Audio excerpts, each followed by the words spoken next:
Support comes from the Missouri Forest Products Association, saluting Earth Day on April 22nd with an ongoing commitment to help offset carbon emissions with sustainable harvesting of Missouri forests. Details at choosewood.com. Welcome to St. Louis on the Air. I'm Rachel Lippmann. Earlier this year, Missouri Chief Justice Zel Fisher announced major changes to the state's pretrial rules.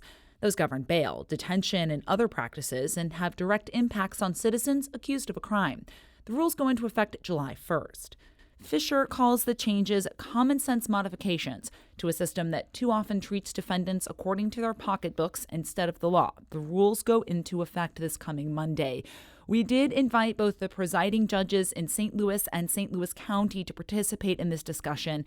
Both were initially interested and planning to be a part of this conversation, but decided to hold off on commenting on the new rules at present. So joining me in the studio to talk through these new changes and their implications are Peter Joy. He is the Vice President for Academic Affairs at the Washington University School of Law, as well as the Henry Hitchcock Professor of Law and the Director of the university's Criminal Justice Clinic. Also joining me is Michael John Voss. He is the co-founder and Special Projects Director for ArchCity Defenders. Peter and MJ, welcome to both of you. Thanks for being here. Yeah, thank you for having us. Whoever wants to take this, what are some of the major changes that defendants, prosecutors, judges, et cetera, can expect from these laws when they go into effect? Well, I mean, the first major change is the new rules just basically codify what the existing law is, and it's what judges really should have been doing.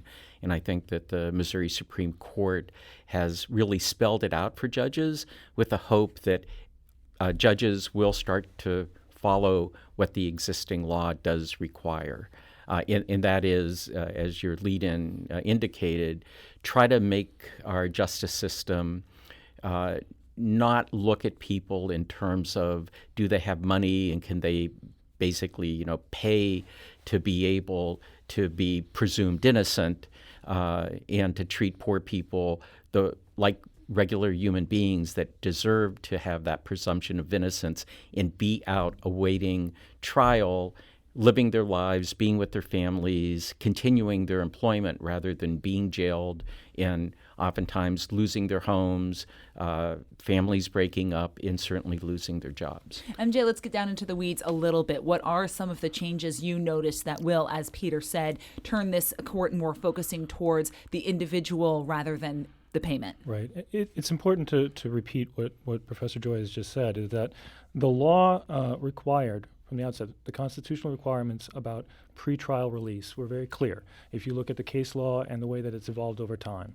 And that requires judges to make certain findings if they're going to decide not to, or what the conditions are going to be on release pretrial. Okay, and so Rule 33.01 and the subsequent rules that have been changed, they existed prior. These are changes to them and modifying them, making it more clear for the judges in terms of the steps that they have to follow when they're going to make a decision to detain someone and put some conditions on the release, especially if it's going to be monetary conditions on release, so a bond. If some of this was already law and laid out in the case law, why wasn't it happening before? I think it's a part of a larger problem that we've been talking about regarding criminal justice in St. Louis, and that is the sort of lack of institutional accountability for why these systems make people poor and keep people poor. It's a form of social control, frankly. The disproportionate number of people that are impacted by these practices prior to them being changed are people of color in our region, poor people and people of color. And so I think it's essential for us to talk about it within that framework. Why wasn't the law being followed?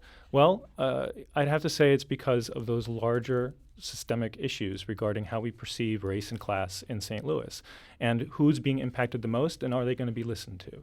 And frankly, people have been complaining about these practices for years, and it took litigation and these changes to the rules to actually have some forward movement.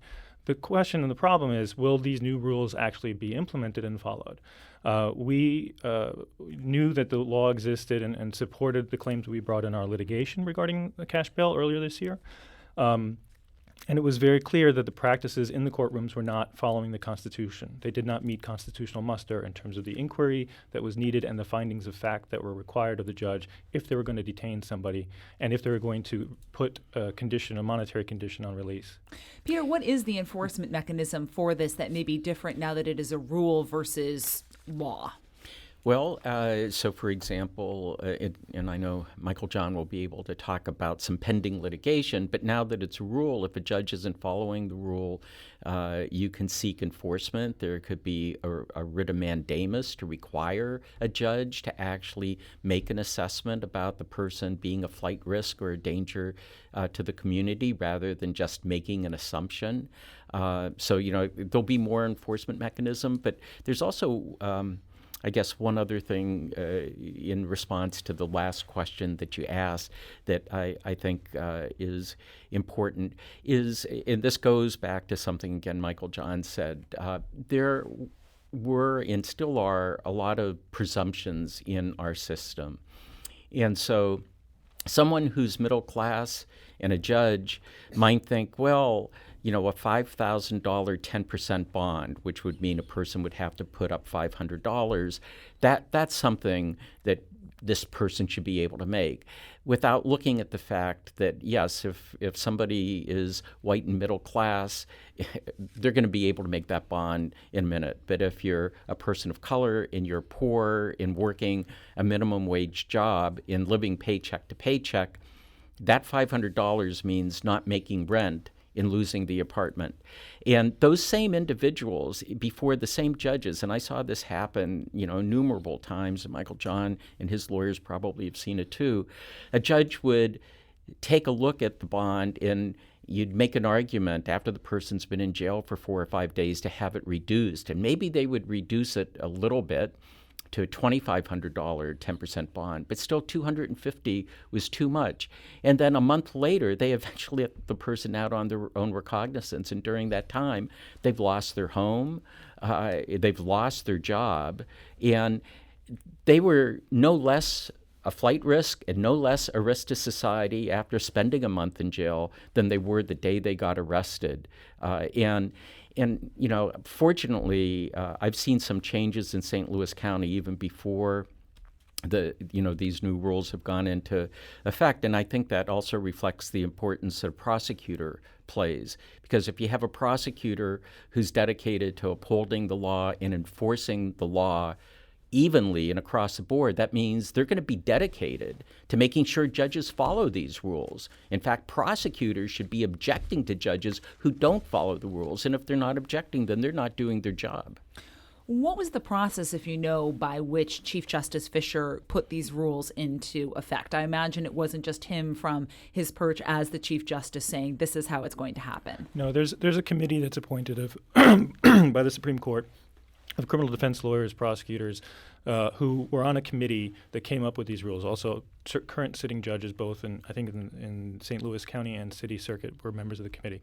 And so these are like best practices and more clarification as to what a judge is required to do, and also really outlining it, making it clear for the court when they're looking at conditions of release, when they're looking at someone who's a pretrial detainee, what the factors are in that person's life, right? And they have to make a meaningful inquiry into their ability to meet a bond if they're going to set it.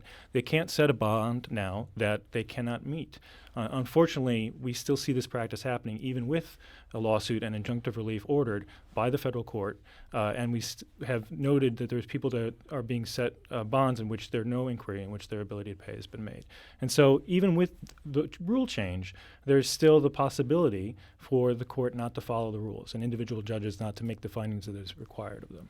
Were either of you surprised that it was Chief Justice Fisher who made this move and appointed this committee to really begin to focus on individual inquiry into pretrial conditions? I wasn't, and I think it's because all of the Supreme Court judges, including the Chief Justice, have come to realize that there are some fundamental problems, and that if we really want to have, a criminal justice system that is colorblind and doesn't consider money, that there need to be changes. And, there have been other changes that have been made with other former Chief Justices of the Missouri Supreme Court that have been trying to change our system. And MJ, how about you? Did it surprise you at all that it was Chief Justice Fisher to make a move on that? Did you think it would have happened sooner or not with Chief Justice Fisher? No, it's usually the Chief Justice that will appoint this and have issue the new rules. I think that there is a trend in the United States looking at criminal justice reform, looking at cash bail reform, and I think that the decision to investigate this and to come up with better rules, clearer rules, and actually, re-articulate what should have been known by the judges already, that there needs to be clear due process afforded people that are going to be possibly detained. Right. Can I add one other thing? Absolutely. And there's another aspect to this in terms of treating people the way they should be treated with the presumption of innocence. This is going to save across the state, if the judges follow it, millions of dollars, because people aren't going to be sitting in jail where costs to support them in jail, and they're going to be out, and if they have jobs, they're actually going to be paying taxes and helping the economy. So, there's really an economic benefit to this, not just to the individuals who are accused, but to all of us and to society as a whole. If you have experience with Missouri's pretrial rules, we would love to hear your story. You can give us a call at 314-382-8255. That's 382-TALK. You can tweet us at STL On Air or email us at talk@stlpublicradio.org. We do need to take a quick break, but we'll be back shortly to continue this conversation. This is St. Louis on the Air on St. Louis Public Radio, 90.7 KWMU. Support comes from the Missouri Forest Products Association, saluting Earth Day on April 22nd with an ongoing commitment to help offset carbon emissions with sustainable harvesting of Missouri forests. Details at choosewood.com.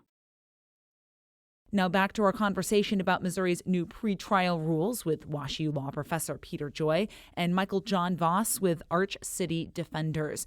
Do either of you gentlemen have a sense about how these new rules would kind of put Missouri on a spectrum as to how they treat defendants pretrial? Well, if they're followed, hopefully it'll improve our location on the spectrum. We are one of the more carceral states in the United States in terms of the population that we have currently incarcerated, many of whom are pretrial. And in addition to that, we also are one of the states that are lowest in terms of funding adequate public defense, which actually would help reduce the number of people in jail. One of the things that was talked about earlier is, like, when will someone be able to actually have a hearing prior to these rules, and when these rules were not being followed? How long would it take for someone to get a hearing? Typically, 4 to 5 weeks, people would be sitting in jail before they could get their attorney, a public defender typically, to have a motion to reduce the bond. They'd be sitting that time in awful, horrible conditions at the workhouse typically. And that sort of suffering is unconscionable. People have not yet been convicted of anything, have been not found guilty of anything, and are presumed innocent under the law, but they are being treated as though they're some of the worst criminals on the planet. And I think that is an important point to emphasize, is that these people have not been adjudicated in any way, shape, or form in a court of law. They are accused of a crime, and there's been no decision one way or the other to their guilt or innocence. Yeah, that's right. And also in terms of your question about where does this put Missouri on the spectrum? Well, it puts Missouri the same way that all the federal courts have been dealing with this issue, because the federal courts reformed themselves some years ago now, and they've been adhering to this kind of an approach to not just put a high dollar bond on an individual, but to take a look at the real questions, which are danger to society and a flight risk. And if those don't exist, then there's not a cash bond on the individual. And I agree in terms of what John Voss says about funding for the public defender system. We're typically around 48th and sometimes 49th. The amount of dollars spent to defend a person on a serious felony case, when you take a look at the salaries the people are getting paid as public defenders, it would cost more to call a plumber out to your house to fix your toilet. Right. We're literally 49th in terms of per capita spending. It's Mississippi and then us. Is there a way that these two things we talk about here, these new rules and the public defender crisis, end up worsening or benefiting each other? Obviously, with having 48 hours for hearings, or I think some of it is as soon as forthwith, you're going to need more public defenders. You're going to need more attorneys to be at these hearings. How do this is force the hand of the state to fund the public defender's office, or? Well, so the people must be brought in front of a judge as soon as possible, 48 hours at the length. But that initial appearance, usually there isn't a public defender there representing because the person hasn't applied for it yet. You have to apply and either be appointed one or you're not appointed one. You either are accepted or rejected. And so typically there isn't a lawyer representing that person on that initial appearance. So the burden, though, shouldn't be on the person to prove why they should be released. The law actually presumes release. The burden is on the state and on the judges to make inquiry as to whether or not there should be any conditions regarding release. And one of those could be monetary bond. But that's the problem, is that if judges actually then begin that inquiry at the beginning and make a full finding, typically they're going to find that people can be released. And just to give you some statistics, during the period of time after the preliminary injunction was entered in by the federal judge, Judge Fleisig. And so just to kind of reset for listeners here, we are talking about the ArchCity Defenders has a lawsuit against the city of St. Louis regarding its cash bail practices. Right. And a judge has ruled that individuals need to have these hearings that you're talking Correct. about. And her preliminary injunction basically outlines what will become in effect July 1st. And several hearings were held during the time period of that injunction. It's subsequently been appealed and been stayed. But during the period that I'm talking about, which is June 12th to the 21st, there was, at least by our records, and we had lawyers and law students observing most of these hearings. Not all of them actually were provided notice of. But of 171 hearings, 119 people were released. 59 of them were released on their personal recognizance. 47 had an affordable bond that was posted. And 13 were just dismissed outright. There wasn't enough evidence in those people. Now, those people could have all been spending weeks and weeks and weeks, and some of them had spent months, if not years, in jail awaiting trial. And so these are people that on average spent 93 days in jail. Combined, it was 11,149 days in jail. That means that typically it was roughly a combined $2,123,000,000 in bond that was reduced for all of those people. 42 of them were given no bond. The judges made findings in those cases. And 10, we think, were given an unaffordable bond that actually violates the rules.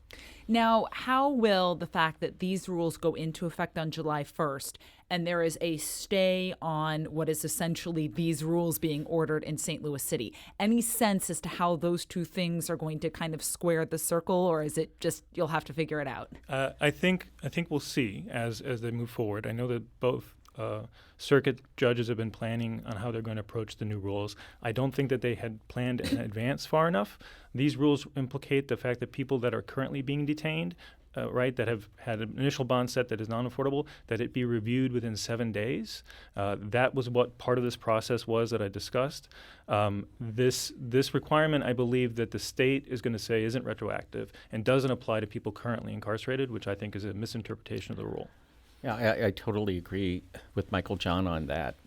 To say that somebody sitting in jail doesn't get the benefit to this, in my view, would just be outrageous. In fact, anyone taking that position, I question, whether they're suitable for, to be licensed to practice law, because these rules are aimed at basically having the Constitution followed when it comes to people charged with offenses. That's really disturbing to think that people sitting in jail are going to have to continue to stay there for months on end because these rules might be ignored. Right.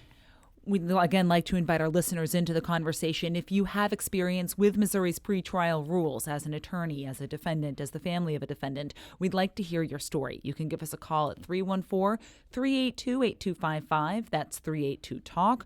You can send us a tweet at STL on air or email us at talk@stlpublicradio.org. You guys practice mostly, I think, in the city of St. Louis and St. Louis County, but to the best of your knowledge, how many of Missouri's circuit courts out there would likely not be in compliance with these rules on July 2nd? Well, I have about 30 interns I can have go out into the different jurisdictions and find out. We're hopeful that the courts follow these rules in good faith.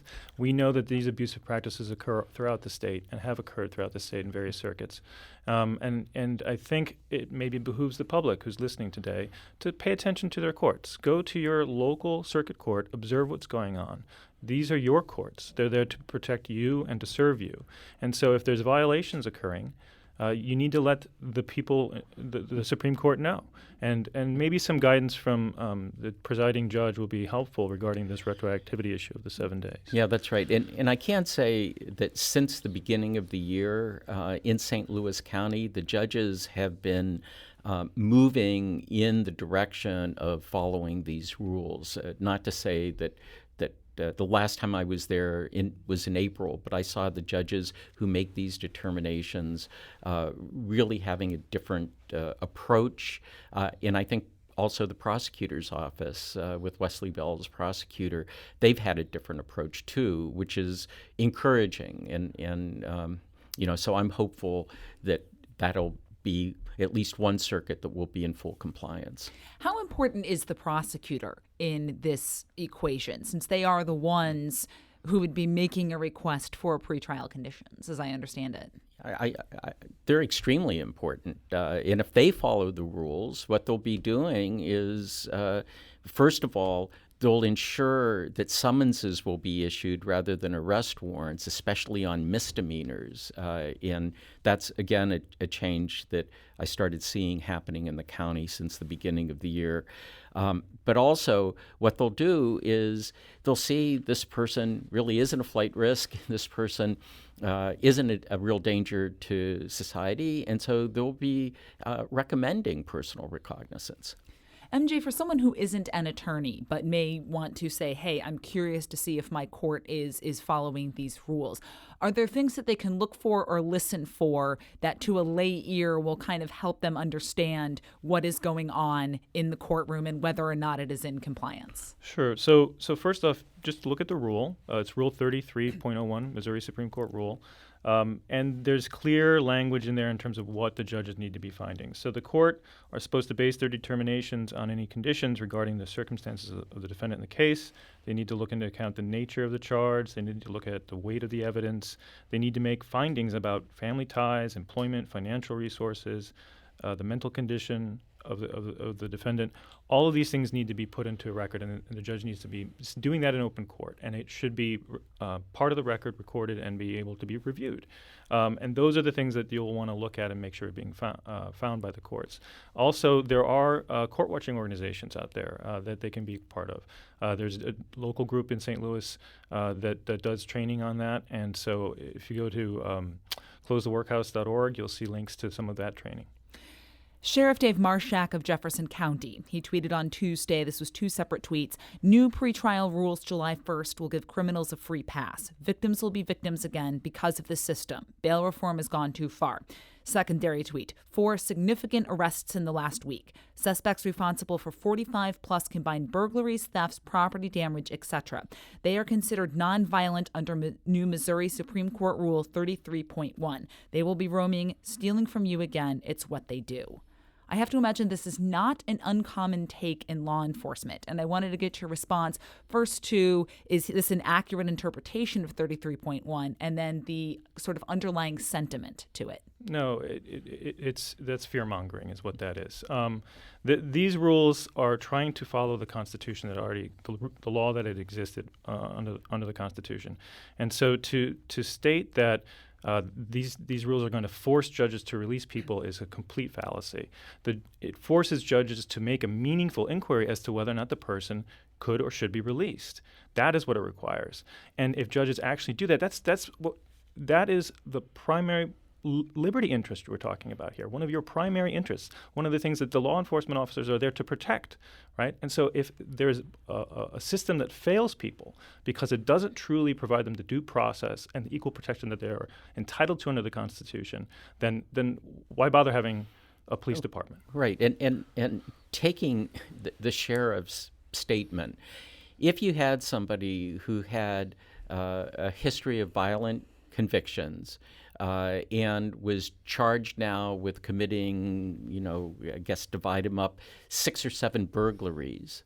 A judge following the rules is going to say, no, this person is a danger. And could make that finding. It would depend on other things. So let's say that same person was now gainfully employed and had ties to the community, and their last conviction was 5 years ago. The presumption of innocence and the rules might lead a judge to say, under these set of circumstances, I don't believe this person is a danger to the community, and would let the person out on their personal recognizance, because just because you've been charged with an offense, even something like a burglary, doesn't mean you're guilty. All that means is that there's some reason that the police have to bring charges against you. Right. And the process needs to play out, and you can defend yourself better when you are released, especially if you're innocent. Many times people will plead guilty because they've been languishing in the workhouse for months, if not years, and it's an opportunity to get out right then and there, and they're going to take it, even though it means that they're going to have a criminal record. Right. If you could give quick, elevator advice to a judge who may be worried about getting it wrong and loading up on the conditions, what would be your elevator pitch to, sort of slow down and not worry about that? Getting it wrong and letting the wrong person out, for example. I'd say follow the rules and remind yourself, this person is presumed innocent. And if they follow what these factors are, they're going to be getting it right. And that means even if they let somebody out and that person does commit some other crime, that doesn't mean that they got it wrong if they followed what the rules say that they should do, because nobody controls a person. And the worst thing to do is to keep somebody locked up because you're fearful that they might commit a crime. That isn't the way our democracy is supposed to work. Peter, about 30 seconds. MJ, about 30 seconds. What would you say? I would echo what Professor Joy just said. I doubt that any of the judges want any advice from me or my organization at this point. But Same goes for me. What I would suggest is obviously read the rules, but understand that the people being impacted the greatest by pretrial detention are poor people and people of color. And I think a true accounting needs to be made as to that reality. And I think that the factors that are being outlined in these new rules will hopefully see a less a release of some of the pressure on local communities that are impacted by the carceral state that we live in. Michael John Voss is the co-founder and special projects director at ArchCity Defenders. Also joining him in studio today was Peter Joy, the Vice Dean of Academic Affairs at Washington University School of Law, the Henry Hitchcock Professor of Law, and the director of the university's Criminal Justice Clinic. This is St. Louis on the Air on St. Louis Public Radio, 90.7 KWMU.